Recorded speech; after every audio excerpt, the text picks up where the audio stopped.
Graças a Deus. A paz do Senhor Jesus, amados irmãos. Quero te convidar, por favor, a se colocar em pé.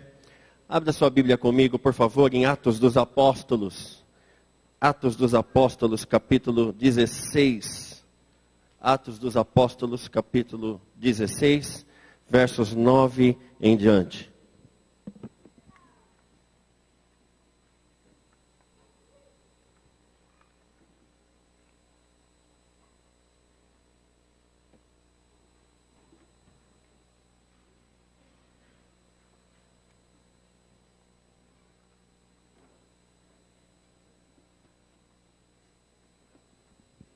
Graças a Deus. Atos dos Apóstolos, capítulo 16, versos 9 em diante, diz assim: Paulo teve de noite uma visão em que se apresentou um homem da Macedônia, que lhe rogava: passa a Macedônia e ajuda-nos.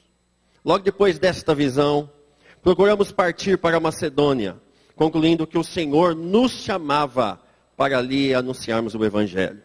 Navegando de Troade, fomos diretamente para Samotrácia e no dia seguinte para Nápoles. Dali para Filipos, a primeira cidade dessa região da Macedônia, e é uma colônia. Estivemos alguns dias nessa cidade. No dia de sábado saímos fora das portas, para a beira do rio, onde julgávamos haver um lugar para a oração. E assentados-nos, falamos às mulheres que ali se reuniram. Certa mulher chamada Lídia, vendedora de púrpura, da cidade de Tiatira, e que servia a Deus, nos ouvia, e o Senhor lhe abriu o coração, para que estivesse atenta ao que Paulo lhe dizia. Depois que foi batizada, ela e a sua casa rogou-nos, dizendo: se haveis julgado que eu seja fiel ao Senhor, entrai em minha casa e ficai ali. E nos constrangeu a isso. Indo nós ao local da oração, saiu-nos ao encontro uma jovem que tinha um espírito de adivinhação, a qual, adivinhando, dava grande lucro aos seus senhores. Esta, seguindo a Paulo e a nós, clamava, dizendo: esses homens que nos anunciam o caminho da salvação são servos do Deus Altíssimo. E isto fez ela por muitos dias, mas Paulo, perturbado, voltou-se e disse ao espírito de adivinhação: em nome de Jesus Cristo, ordeno-te que saias dela. E na mesma hora saiu. Vendo os senhores da jovem, os empresários daquela jovem, que a esperança do seu lucro estava perdida, prenderam a Paulo e Silas e os levaram à praça, à presença dos deputados que ali estavam, ou dos magistrados, sei lá, ou dos vereadores. E apresentando-os aos magistrados, disseram: estes homens, sendo judeus, perturbaram a nossa cidade e nos pregam costumes que não nos é lícito receber nem praticar, visto que somos romanos. A multidão levantou-se unida com fúria contra eles, e os magistrados, e rasgando-lhes as vestes, mandaram açoitá-los com varas. Havendo-lhes dado muitos açoites, lançaram-nos na prisão, mandando ao carcereiro que o guardasse com segurança. Ele, tendo recebido tal ordem, lançou-os no cárcere interior. Ele segurou os pés no tronco. Perto da meia-noite, Paulo e Silas oravam e cantavam hinos a Deus, e os outros presos os escutavam. De repente sobreveio um terremoto tão grande, que os alicerces do cárcere se moveram, e abriram-se todas as portas, e foram soltos os grilhões de todos. Acordando o carcereiro e vendo abertas as portas da prisão, tirou a espada e quis se matar, pensando que os presos tinham fugido. Mas Paulo bradou em alta voz: não te faças nenhum mal, que todos nós estamos aqui. O carcereiro pediu luz, saltou dentro e todo trêmulo prostrou-se diante de Paulo e Silas. Então tirou-os para fora, dizendo: senhores, que é necessário que eu faça para me salvar? Responderam eles: crê no Senhor Jesus Cristo, e serás salvo, tu e a tua casa. Então lhe pregaram a palavra do Senhor e a todos os que estavam em sua casa.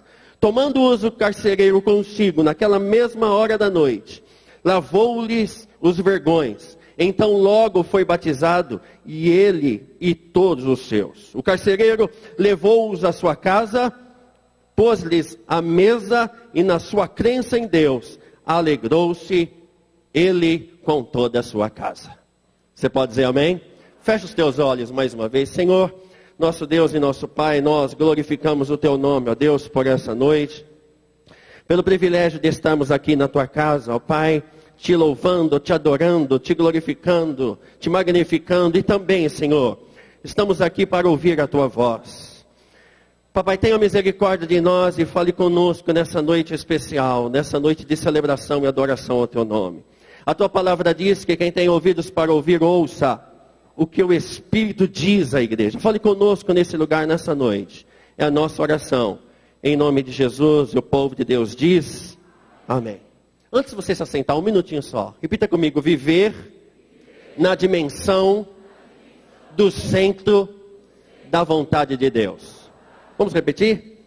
Viver na dimensão do centro da vontade de Deus. Diga isso para o seu irmão. Viver no centro da vontade de Deus. Pode se assentar, meu irmão e minha irmã, em nome de Jesus. Nós não fomos chamados apenas para sermos membros do corpo de Cristo. Nós não fomos chamados apenas a participarmos de um rol de membros de uma determinada denominação. Nós fomos chamados para viver na dimensão do centro da vontade de Deus para as nossas vidas. Viver na dimensão do centro da vontade de Deus para as nossas vidas é viver uma vida segundo Deus. Não segundo as minhas vontades, mas segundo as vontades de Deus.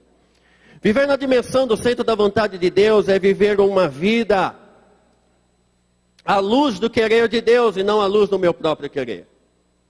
De modo que quando eu aceito Jesus como meu único e suficiente Salvador, agora eu passo a ser um cristão lavado e remido no sangue de Jesus de Nazaré, mas também agora o meu modo de viver mudou. Porque agora não é mais o meu modo de viver que prevalece. Agora o que prevalece na minha vida é o modo de viver segundo Jesus de Nazaré. Quando nós somos chamados a viver na dimensão do centro da vontade de Deus, nós começamos a andar como Deus quer. A ouvir aquilo que Deus quer.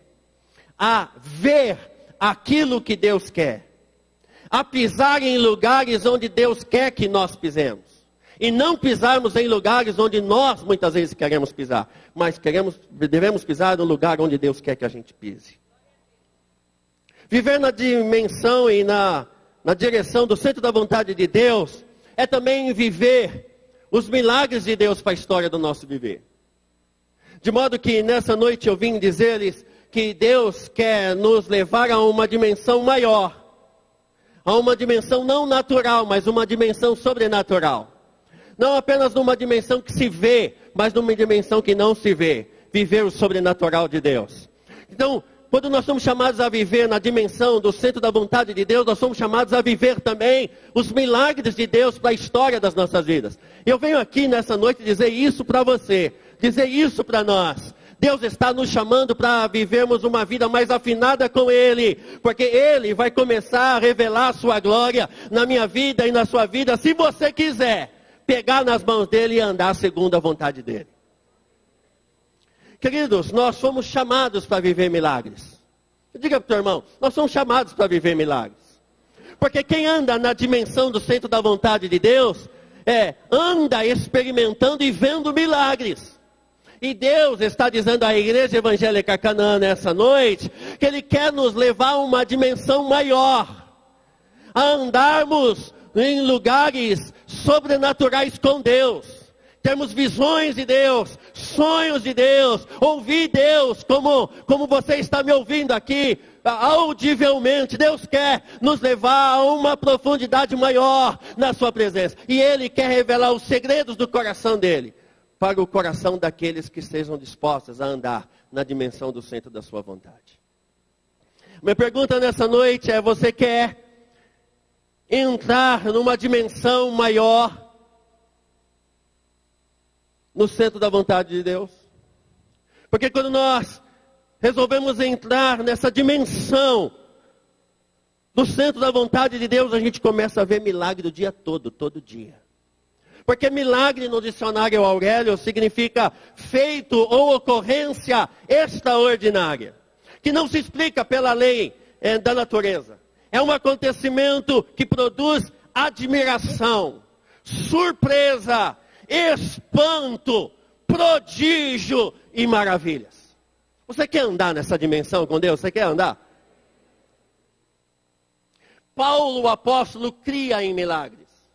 Paulo foi um homem chamado por Deus, não apenas para ser um pregador da sua palavra, mas Paulo entendeu isso de Deus, que ele foi chamado para andar na dimensão do centro da vontade de Deus para a sua vida.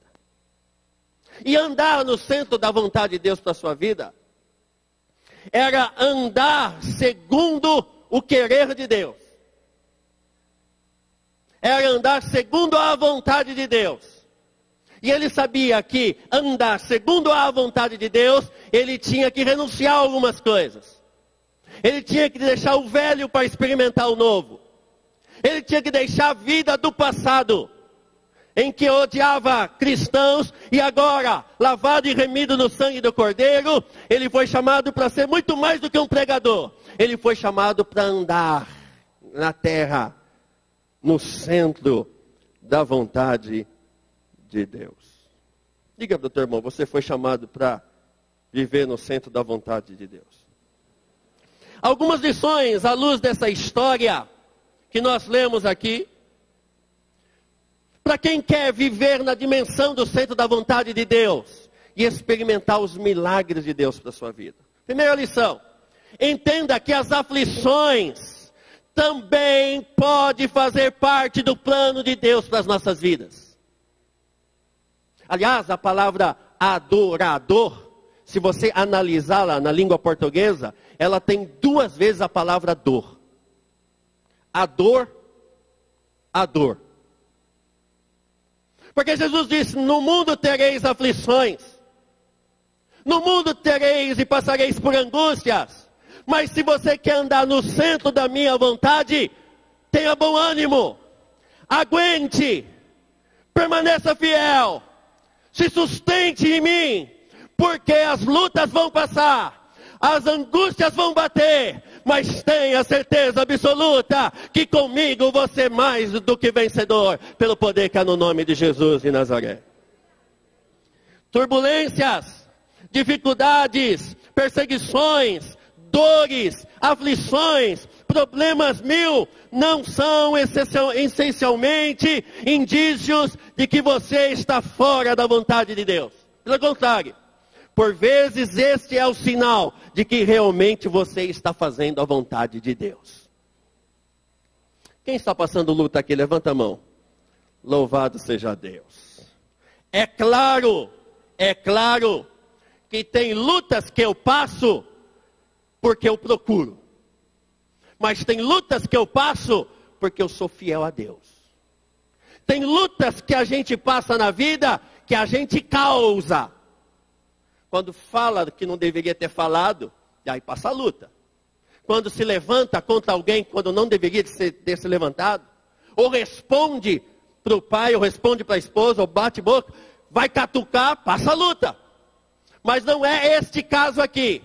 Este caso aqui dizia respeito a um homem chamado Paulo, que temia a Deus, que amava a Deus, que honrava a Deus, e resolveu dar as mãos para Deus, para viver na dimensão do centro da vontade de Deus. Ele deu as mãos para Deus, resolveu viver para Deus, na dimensão do centro da vontade de Deus, alinhadinho com Deus, passou luta. Aleluia. Engraçado que Paulo e Silas aqui não estavam fora da direção de Deus. A Bíblia diz que eles estavam presos justamente por fazerem a vontade de Deus. Diga para 2 irmãos, não sei se você sabe, queridos, mas crente que está no centro da vontade de Deus, passa também por tribulações. Diga para ele, querido, mesmo que...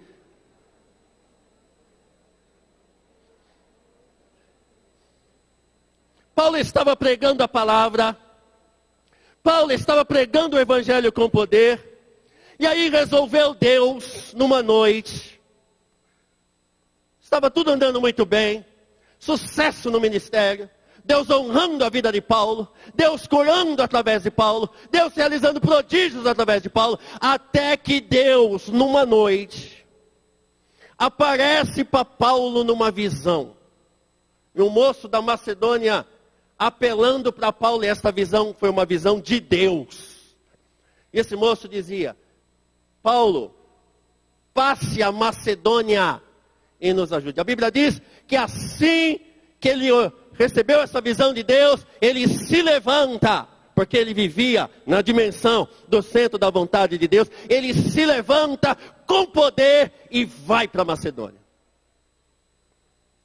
Só que a Bíblia diz que nesta caminhada para a Macedônia, ele vai para a Macedônia, e no caminho para a Macedônia, havia uma mulher, uma moça, tomada pelo inimigo, com espírito de adivinhação, tomada pelo inimigo, e ficava apontando para Paulo vários dias, dizendo: esses homens são homens de Deus, esses homens são homens de Deus. A princípio, Paulo até gostou, mas depois, essa mulher acabou irritando Paulo.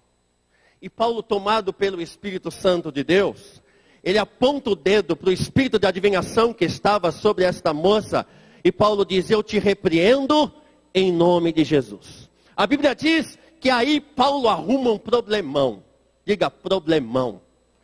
Diga assim: quem anda no centro da vontade de Deus pode passar por problemões. A Bíblia diz que esta mulher que tinha o espírito de adivinhação, ela era empresariada. Um homem ou alguns homens lucravam com a adivinhação desta mulher. Só que quando Paulo repreende o espírito maligno que estava sobre ela, a empresa fecha. A casa cai. Um negócio que era rentável para alguns empresários inescrupulosos, a empresa fecha, porque a empresa vivia das adivinhações daquela mulher.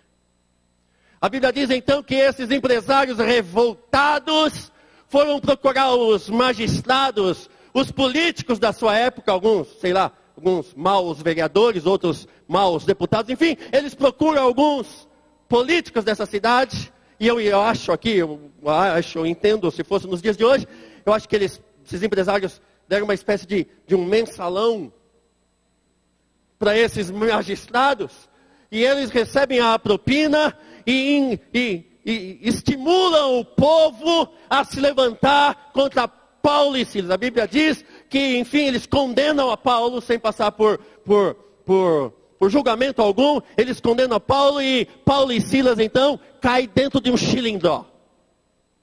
Agora eles estão dentro de uma cadeia, de uma masmorra. Depois que Paulo recebe a visão de Deus, a sensação que nós temos lendo a Bíblia Sagrada é que parece que a vida dele virou de cabeça para baixo. Ele começou a desandar. Parecia que o sucesso de pregar para multidões havia sido frustrado, porque alguns políticos corruptos, amigos de empresários, colocaram ele agora na cadeia, porque ele foi contra o espírito de malignidade que estava sobre aquela moça que adivinhava e dava lucro para os seus empresários.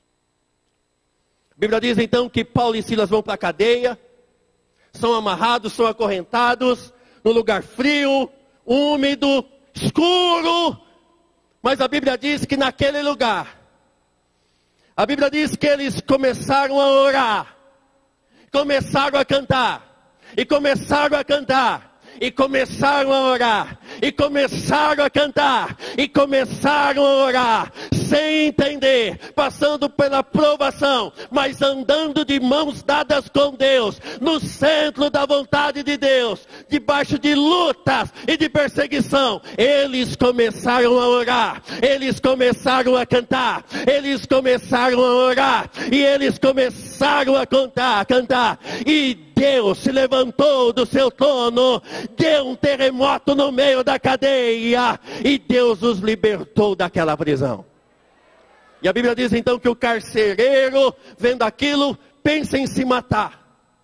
Só que os presos que estavam ali não eram presos bandidos. Eram presos que andavam na dimensão do centro da vontade de Deus. E quando a gente anda na dimensão do centro da vontade de Deus, a gente passa por inúmeras provações. E às vezes a gente não entende porquê daquelas provações. E mesmo sem entender porquê tantas lutas e dificuldades, eles oravam e cantavam. Eles oravam e cantavam. Sabe o que Deus mandou dizer à Igreja Evangélica Canaã nessa noite? Você pode estar passando a maior luta da história da tua vida. Depois que você deu as mãos para Deus e resolveu andar na dimensão do centro da vontade de Deus. Me parece que as coisas pioraram. Mas o Deus da Bíblia Sagrada, em que você resolveu andar na dimensão da vontade dEle, Ele está vindo aí. Ele está vindo aí. Eu vim trazer essa notícia da parte de Deus para o seu coração. Ele está vindo aí. Haverá um terremoto na história da tua vida. Você crê nisso em nome de Jesus? Você crê que crente passa por tribulações? Que crente passa por perseguições? Porque é fiel a Deus? Porque honra a Deus? Porque louva a Deus? Porque adora a Deus? Passa por provações? Não é isento de tribulações?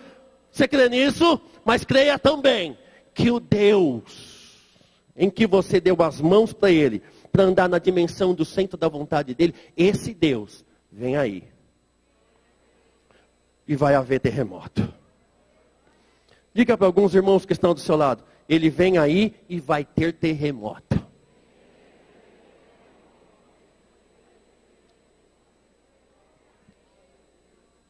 Mas a segunda lição à luz dessa história, para quem quer viver no centro da vontade de Deus, na dimensão do centro da vontade de Deus. Guarda isso no seu coração em nome de Jesus. Não deixe, você que está no ápice da tua luta, que as densas trevas da situação que te rodeia, por mais duras que elas sejam, apague o brilho do coração de adorador que você tem. Porque você é adorador. Adorador é aquele que adora na dor. E Deus nos chama para adorar hoje, aqui e agora. Pastor, não tenho força, estou gemendo diante de Deus. Deus recebe isso como adoração. Pastor, não tenho ânimo para cantar, mas permaneço com Deus, permaneço fiel. Isso é ser um adorador. Ainda que o inferno se levante contra ti, cante. Adore, louve a Deus, porque Deus está no controle da história da tua vida. E Deus está vindo aí, e o terremoto vai acontecer na história da tua vida.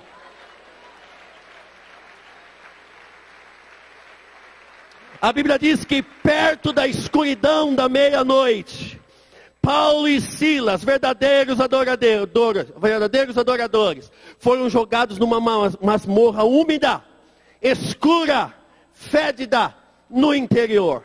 Os estudiosos dizem que esta parte do interior do cárcere não tinha iluminação alguma. Era uma espécie de solitária. Às vezes a gente não se sente assim, meio que numa solitária. Já pegou fase assim? Eu não me esqueço uma vez que eu estava muito ruim, mas muito ruim.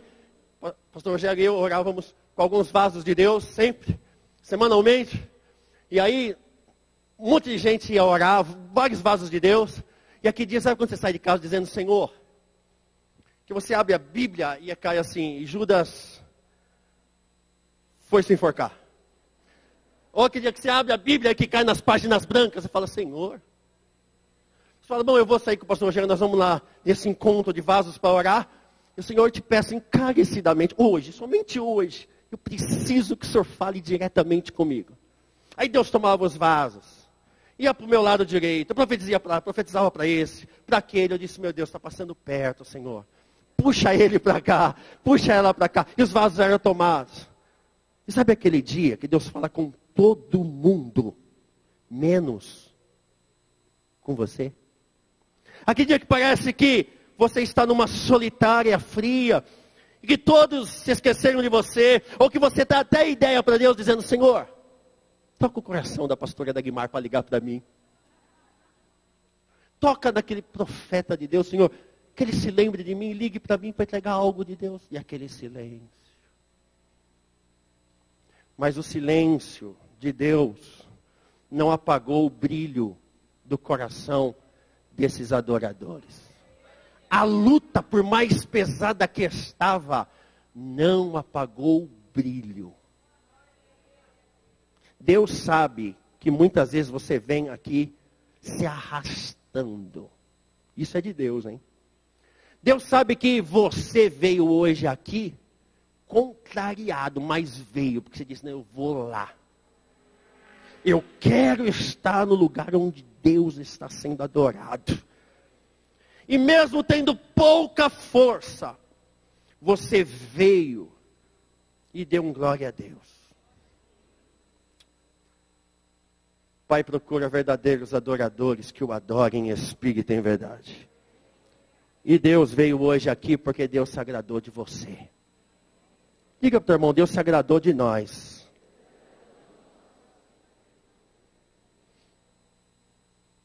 Mas a terceira lição que nós aprendemos nesse texto. O momento oportuno para Deus operar milagres acontece quando não temos mais como nos mover. Paulo e Silas estavam ali, dentro de uma masmorra, presos aos pés, presos nas mãos, não podiam se locomover, estavam parados, inertes, limitados, sem condições de sair daquela masmorra, estavam parados, presos, acorrentados. Não tinham como sair daquela situação. Mas eles eram adoradores. Oh, glória. Oh, louvado seja Deus. Eles não tinham como sair daquela cadeia e se movimentar. Mas eles movimentaram o coração deles diante do altar. E a Bíblia diz que eles começaram a orar e cantar. Diga para o teu irmão, que tal a gente orar e cantar? Porque quando a gente não tem mais, não sabemos mais o que fazer, quando a gente não consegue mais nos movimentar, tudo que eu tinha para fazer, para tentar resolver, eu tentei, e agora não dá mais. Agora o médico disse, é impossível. Agora o advogado diz, perdeu em última instância. Agora alguém da tua família diz, não vai conseguir. É nesta hora que você precisa orar. É nessa hora que você precisa aquecer o altar do teu coração, que é o lugar da adoração. É nessa hora que você tem que levantar o teu coração diante da glória e do trono daquele que reina para todo sempre, é todo poderoso, e dizer glória, glória, glória, glória, glória, glória, glória. É nessa hora das impossibilidades e das limitações que eu começo a aquecer o meu coração para adorar ao Senhor.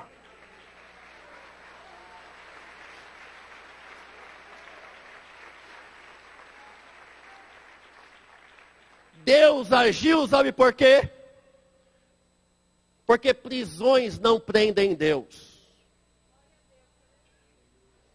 Deus agiu porque prisões de homens podem nos prender, mas nunca Deus. Deus agiu porque prisões do chefe pode até te abater, mas nunca abate Deus.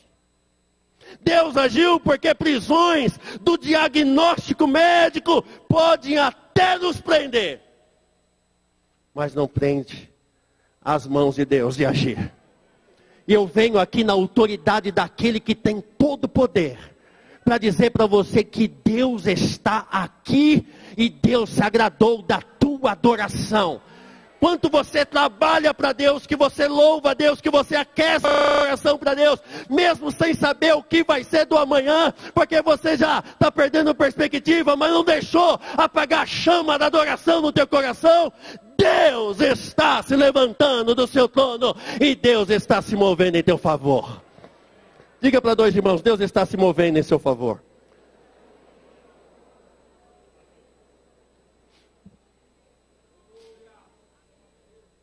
Outra lição que você tem que guardar no seu coração: exercite mais a oração e o louvor da tua vida.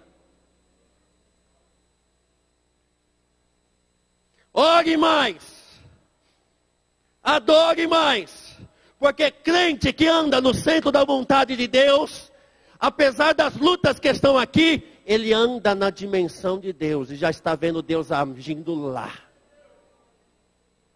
Diga para o teu irmão, Deus está agindo. Agora guarda isso no seu coração, irmão e irmã.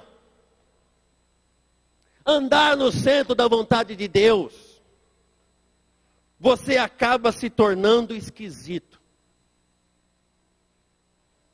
Diga para o teu irmão, nós somos esquisitos.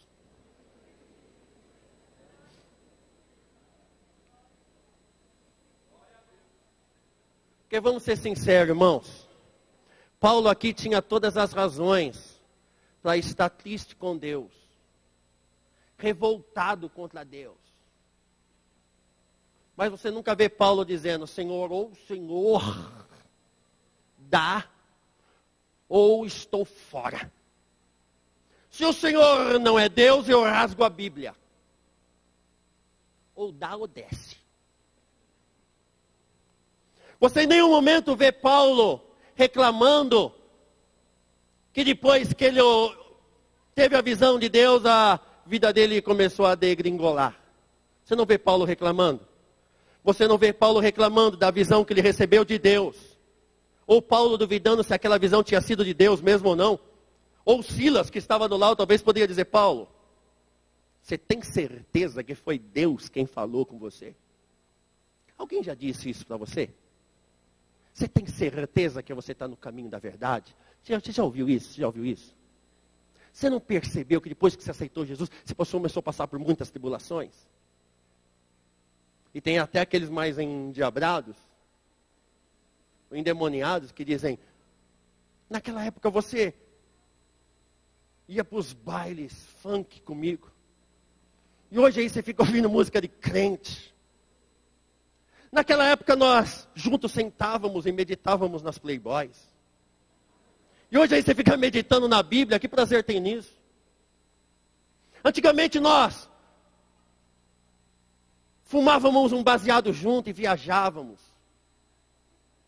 Eram visagens que nós tínhamos. Mas era uma visagem passageira. Essa visão que você teve de Deus aí só complicou a tua vida, Paulo. Você tem certeza que Deus é na tua vida mesmo? Será que você não está vivendo uma ilusão? Oh, glória a Deus. Paulo nunca questiona. Paulo nunca põe em xeque o trabalhar de Deus. Porque Paulo entendia que a partir do momento que eu assumo, que nós assumimos viver no centro da vontade de Deus, em andar na dimensão de Deus, a gente passa a ser esquisitos para o mundo. Porque para o mundo é esquisito você andar com uma Bíblia preta de para baixo e para cima. Ou com um iPad preto para cima e para baixo. Alguém diz que ser crente é ser esquisito mesmo. Porque a gente vê o invisível. A gente diz, hoje eu vi Deus. O mundo não entende isso.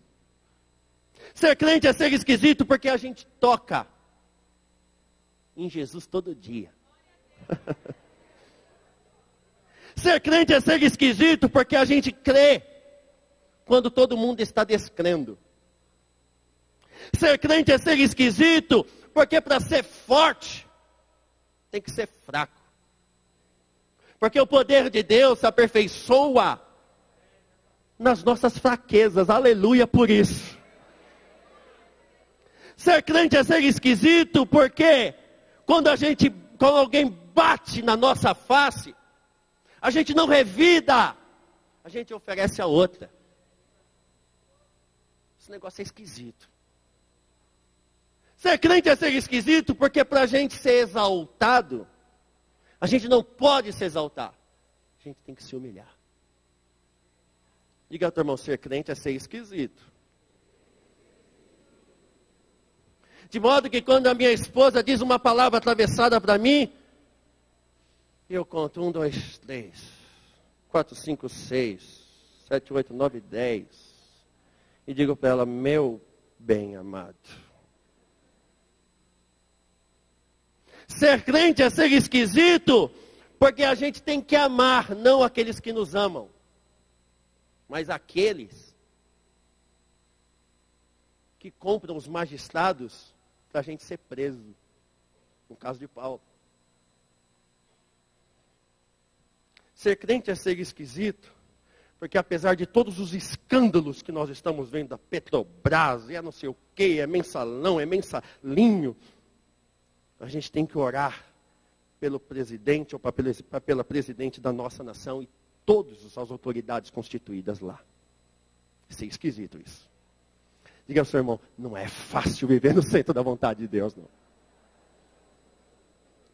Ser crente é ser esquisito, porque a gente anda pela rua falando em línguas. E teve um dia da minha vida, pastor Jair, que eu estava no ponto de ônibus, eu comecei a falar, não acredito que Deus começa a te visitar. Você está numa ápice da luta, numa masmorra, preso, que você não sabe nem para onde ir. Você pega o ônibus errado.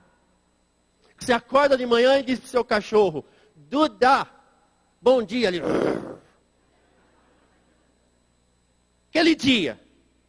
Aquele dia que parece que tudo está dando errado. Mas aquele dia Deus começou a me visitar. Meu coração, apesar de todas as lutas, estava aquecido como um altar que oferece a Deus um sacrifício de louvor. Comecei a falar em línguas altas, quando eu me notei, tinha uns 2, 3 olhando para mim. Esse cara é estranho. Ser crente é ser esquisito porque a gente fala em mistérios com Deus. Deus nos entende, apesar das pessoas não nos entenderem. Oh, glória a Deus. Sabe o que Deus disse para mim aqui agora? Eu vou batizar com o Espírito Santo e com fogo aqueles que se achegarem a mim e quiserem andar no centro da minha vontade nessa dimensão. Quantos querem andar com Deus e ver a glória de Deus? Levanta a mão e dê uma glória a Deus bem forte. Ser crente é ser esquisito.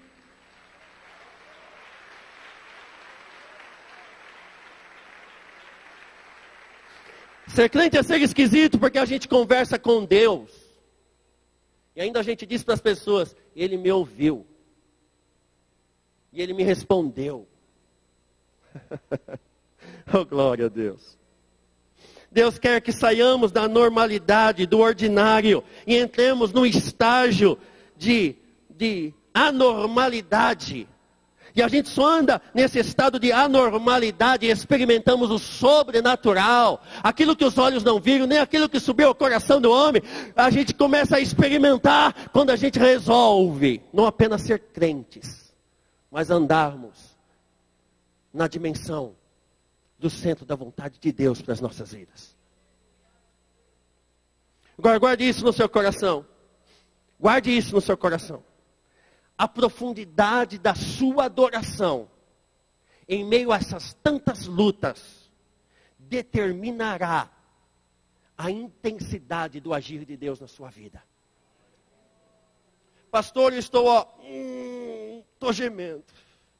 A luta está ferrenha. A pressão é grande, eu não vou aguentar. Mas eu quero adorar. Eu vou adorar. Estou apanhando, mas vou adorar. Estou encarcerado, mas vou adorar. Estou sendo caluniado, vou adorar. Estou sendo perseguido, vou adorar. Estou sendo traído, vou adorar. Porque a minha intensidade de oração determinará o poder do agir de Deus na história da minha vida e da tua vida. De modo que quando Paulo e Silas estavam algemados, acorrentados, dentro de uma masmorra, eles começaram a adorar a Deus. E Deus se agradou disso. E Deus, como resposta disso, mandou um terremoto. abalou o cárcere, moveu-se o chão onde eles estavam reunidos. E Deus libertou esses 2 adoradores que resolveram andar não na sua própria dimensão de vida, mas andarem na dimensão do centro da vontade de Deus das suas vidas. Você sabia que eu e você poderíamos estar experimentando algo muito maior do que nós experimentamos até hoje? Sabe por que nós não experimentamos? Não é porque Deus não quer. Ele quer. É porque eu e você nos acomodamos de sermos apenas membros de uma igreja, em que todo domingo a gente vai na igreja, todo domingo a gente dá dízimo, todo domingo a gente oferta, toda segunda a gente vai no culto do Espírito Santo, toda quinta a gente está no tarde da bênção, mas a gente não resolveu ainda dar as mãos para Deus e andar na dimensão do centro da vontade de Deus para as nossas vidas. O que Deus tem para você, guarda isso no seu coração. O que Deus tem para você, o que Deus tem para você, o que Deus tem para vocês, o que Deus tem para nós do ministério, é infinitamente maior do que nós pensamos ou imaginamos. O que Ele tem para nós é algo espantoso, é algo sobrenatural, que não se explica na terra, é algo extraordinário, está guardado para você. Ele diz na sua palavra: clama a mim, e responder-te-ei, e anunciar-te-ei coisas grandes. Agora, presta atenção nisso. Coisas grandes para nós são coisas grandes. Mas coisas grandes do ponto de vista de Deus, não dá para se dimensionar. Ele diz, coisas grandes e firmes, certas, concretas, que tu não sabes. De modo que nessa noite, eu convido você a, no ápice da sua dor, talvez no estágio da meia-noite, machucados, suados, abatidos, tristes, angustiados, dentro de uma cela escura, eu convido você a adorar, a orar, a adorar e a orar. Porque todas as vezes que nós resolvemos pegar nas mãos de Deus e dizer para Deus, eu quero andar no centro da tua vontade, nós sabemos que vamos enfrentar lutas, mas nós temos a convicção de que Ele virá, o terremoto acontecerá, Ele nos libertará e a vitória chegará e o nome do Senhor será glorificado. Guarda isso no seu coração. Não deixe apagar a chama da adoração, mesmo dentro de uma masmorra da história da tua vida hoje. Por quê? Porque neste caso de Paulo e Silas, que resolveram dar as mãos para Deus e andar no centro da vontade de Deus, não só eles foram abençoados, mas quem estava ao redor deles também reconheceram que o Deus de Paulo, que o Deus de Silas é o único caminho, é a única verdade e a única vida. A Bíblia diz que esse carcereiro, quando vê aquilo, ele se desespera, porque ele imaginou que todos os presos iam fugir. Bom, dependendo de alguns líderes evangélicos, se tivessem preso aqui mesmo, alguns estariam presos porque mereciam. Mas não é o caso de Paulo e Silas. Quando as correntes se quebraram, a cadeia se abriu, eles não viram aquilo como uma oportunidade de fugir. Eles viram aquilo como uma oportunidade para dizer para aquele carcereiro, abra o seu coração para Jesus. Não se mate. Nós estamos aqui porque Deus nos trouxe aqui. Para que você veja que nós demos as mãos para o Deus da Bíblia Sagrada. Nós andamos no centro da vontade dEle. E Ele nos trouxe até aqui. Para que você saiba que Jesus é o caminho, a verdade e a vida. Sabe por que Deus vai fazer uma grande obra na história da tua vida? Um terremoto vai acontecer e Deus vai te dar libertação da tua situação? Sabe para quê? Para que quem estiver ao seu redor não se mate, mas reconheça que Jesus é o caminho, a verdade e a vida. Mais do que isso, e que Deus é na sua vida, e que você é um homem e uma mulher que deu as mãos para Ele e apesar de tantas lutas, anda no centro da vontade dele. Eles verão Deus em você. Eles verão Jesus em você. Você crê que ainda nesse ano é ano de colheita para quem está do seu lado? Você vai dizer, eu e a minha casa serviremos ao Senhor. Sabe por quê, queridos? Porque você resolveu andar de mãos dadas com Deus, andar na dimensão do centro da vontade de Deus. Deus não vai dar só vitória para você, mas Deus vai te dar uma grande vitória. Vai salvar os teus filhos, vai salvar os teus familiares, vai salvar os teus tios, vai salvar os seus amigos, porque Ele é o mesmo Deus que opera ontem, hoje e sempre. Ele vai operar um milagre na tua vida, para que milagres aconteçam ao seu redor. E muitos dê as mãos para Deus como você deu. E experimenta o milagre de Deus na história da tua vida. Que Deus nos ajude. Que Deus nos abençoe. Salmo 40, versos 1 e 2, 3 diz, esperei com paciência pelo Senhor, e Ele se inclinou para mim e ouviu o meu clamor. Tirou-me de um lago horrível e de um charco de lodo, pôs os meus pés sobre uma rocha, firmou os meus passos. Pôs um novo cântico na minha boca, um hino de louvor ao Senhor.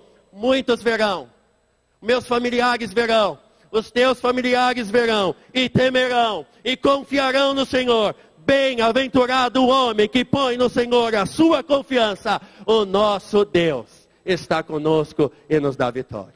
Que Deus nos abençoe e aplique essa palavra melhor nos nossos corações em nome de Jesus.